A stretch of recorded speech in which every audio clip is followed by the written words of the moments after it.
तो चलिए आज बात करते हैं सुदीप फार्मा के आईपीओ के बारे में। ये सिर्फ एक और फार्मा कंपनी नहीं है, इनके पोर्टफोलियो में ना कुछ बड़े सरप्राइज छुपे हैं। आइए साथ मिलकर इसकी हर एक परत को खोलते हैं। किसी भी आईपीओ में पैसा लगाने से पहले ये डॉक्यूमेंट, रेड हेरिंग प्रोस्पेक्टस, समझ लीजिए कि सब कुछ यही है। ये करीब 500 पन्नों का एक पूरा जंजाल है, लेकिन फिक्र करने की कोई जरूरत नहीं है। हमने आपके लिए सारी जासूसी कर ली है और वो सबसे जरूरी सुराग ढूंढ निकाले हैं जो आपके इन्वेस्टमेंट के फैसले को बना या बिगाड़ सकते हैं। तो सबसे पहले सबसे जरूरी सवाल, आखिर सुदीप फार्मा करती क्या है? और यकीन मानिए इनका बिजनेस शायद उससे कहीं ज्यादा दिलचस्प है जितना हम आप सोच रहे हैं। और यहीं से कहानी मजेदार हो जाती है। सुदीप फार्मा सिर्फ दवाइयों और न्यूट्रिशन तक ही नहीं रुकी है, ये अब ट्रांसपोर्ट के भविष्य में कदम रख रहे हैं। मतलब इलेक्ट्रिक गाड़ियों के लिए बैटरी ग्रेड आयरन फॉस्फेट बना रहे हैं। ये एक ऐसा मूव है जो गेम चेंजर साबित हो सकता है और उन्हें उनके बाकी कॉम्पिटिटर्स से एकदम अलग खड़ा कर देता है। सुदीप फार्मा एक ग्लोबल खिलाड़ी है। उनका लगभग 68% रेवेन्यू एक्सपोर्ट से आता है, जो 100 देशों में उनकी जबरदस्त पहुंच को दिखाता है। लेकिन ग्लोबल मार्केट पर इतनी ज्यादा निर्भरता एक दो-धारी तलवार की तरह है, और ये एक ऐसा रिस्क है जिसकी गहराई में हम आगे जरूर उतरेंगे। अच्छा, आप बात करते हैं नंबर्स की। चलिए सुदीप फार्मा की फाइनेंशियल हेल्थ को जरा माइक्रोस्कोप के नीचे रखते हैं और देखते हैं कि ये जो कहानी बता रहे हैं उसमें दम कितना है। तो यहाँ एक बहुत पॉजिटिव साइन दिख रहा है। कंपनी का रेवेन्यू साल दर साल लगातार बढ़ रहा है। ये सिर्फ ये नहीं बताता कि उनके प्रोडक्ट्स की मार्केट में अच्छी खासी डिमांड है, बल्कि ये भी दिखाता है कि उनकी सेल्स और मार्केटिंग स्ट्रैटेजी काम कर रही है। और ज़रा इस प्रॉफिट जंप को देखिए। FY23 से FY24 में ये दुगने से भी ज़्यादा हो गया और उसके बाद स्टेबल बना हुआ है।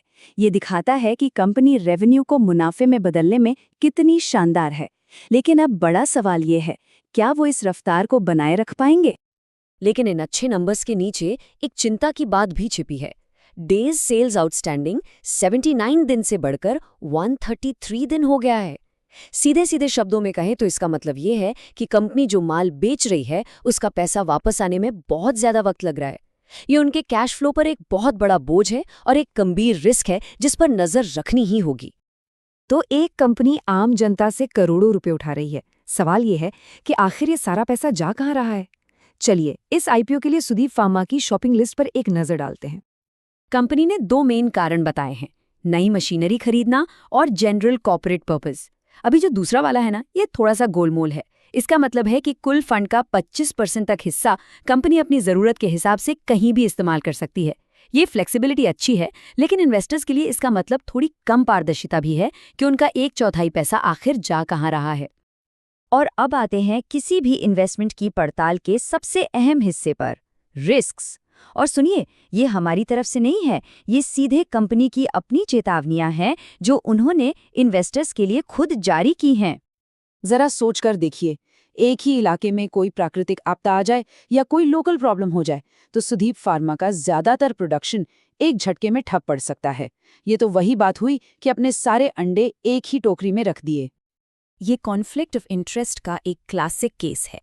ये कुछ वैसा ही है जैसे एक फुटबॉल टीम का मैनेजर ही उसके एक स्टार प्लेयर का एजेंट भी हो। तो हमेशा ये सवाल बना रहेगा कि क्या हर फैसला पूरी टीम के भले के लिए लिया जा रहा है या किसी एक खास प्लेयर को फायदा पहुंचाने के लिए। याद है वो 68% रेवेन्यू जो एक्सपोर्ट से आ रहा था? ये उसी सिक्के का दूसरा पहलू है। कोई ट्रेड वॉर, कोई नया टैरिफ या किसी बड़े मार्केट देश में आर्थिक मंदी सीधे सीधे इनकी कमाई पर असर डाल सकती है। यानी जो इनकी ग्लोबल ताकत है वही इनकी ग्लोबल कमजोरी भी बन सकती है। और ये चेतावनी सीधे सीधे उस डेज सेल्स आउटस्टैंडिंग वाली स्लाइड से जुड़ती है। जब बाजार से पैसा वसूलने में इतनी देर हो रही हो तो रोजमर्रा का काम चलाने के लिए कंपनी को ज्यादा वर्किंग कैपिटल यानी कैश की जरूरत पड़ती है, और अगर ये पैसा वक्त पर ना मिले तो उनके ऑपरेशंस में बड़ी रुकावट आ सकती है। ठीक है, तो हमने सबूत देख लिए हैं, शानदार ग्रोथ भी और साफ साफ चेतावनियां भी। अब वक्त आ गया है तराजू निकालने का और ये तौलने का कि सुदीप फार्मा का पलड़ा आखिर किस तरफ झुकता है। तो लब्बो-लुबाब ये है, एक तरफ हमारे पास एक इनोवेटिव, दुनिया भर में फैली हुई कंपनी है जो ईवी जैसे फ्यूचर प्रूफ मार्केट में कदम रख रही है और जिसके फाइनेंशियल नंबर्स भी कमाल के हैं। वहीं दूसरी तरफ हमें इसकी बुनियाद में कुछ दरारें भी दिखती हैं। कैश कलेक्शन का धीमा होना, एक ही जगह पर टिका हुआ ऑपरेशनल रिस्क और गवर्नेंस से जुड़े कुछ सवाल, ये किसी भी इन्वेस्टर के लिए क्लासिक दुविधा है। आखिर में सुदीप फार्मा पर नजर रखने वाले हर इन्वेस्टर के लिए यही सबसे बड़ा सवाल है। इसके शानदार ग्रोथ पोटेंशियल और उतने ही साफ दिख रहे रिस्क्स के बीच आप संतुलन कैसे बनाएंगे? ये संतुलन कहाँ बनाना है, इसका फैसला आपका है, उन तथ्यों के आधार पर जो आज हमने आपके सामने रखे हैं।